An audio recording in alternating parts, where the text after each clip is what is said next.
আসসালামু আলাইকুম ভিউয়ার্স, কেমন আছেন সবাই? আজকে কিছু কমেন্টসের উত্তর দিব। তো এক ভাইয়া বলছে যে নর্মাল স্কুলে দেওয়ার জন্য বাচ্চা, দেখেন এই যে স্কুলে কত সুন্দর পরিবেশ, তো বাচ্চা নর্মাল স্কুলে গেলে কি এইরকম পরিবেশ পাবে? আরেক বোন বলছে যে তার নাকি অটিজম, শুনতে শুনতে আর ভালো লাগে না।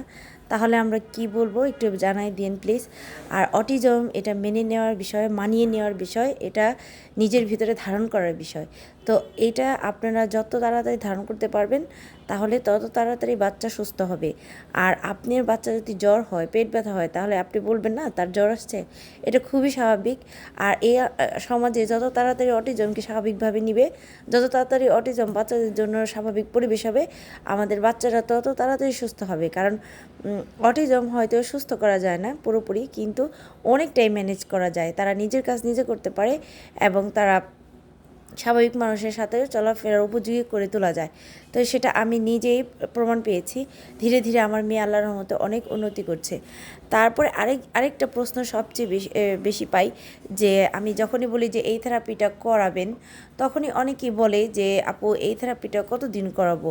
তো আমি তাদেরকে বলতে চাই, আসলে পরীক্ষা যখন আপনি দিবেন তখন নাম্বার আপনি কত পাবেন আপনি নিজেই বলতে পারবেন। কারণ আপনি যেমন পড়াশোনা করবেন ওইরকমই পরীক্ষার রেজাল্ট পাবেন।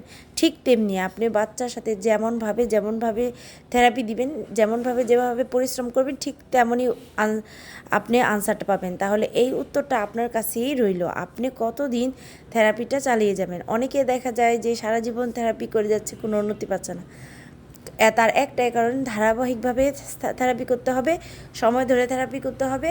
এবং থেরাপি শুধু একজন মা করলে হবে না, থেরাপির জন্য উপযুক্ত পরিবেশ তৈরি করতে হবে, যাতে প্রত্যেকটা মুহূর্ত সে থেরাপির মধ্যে থাকে।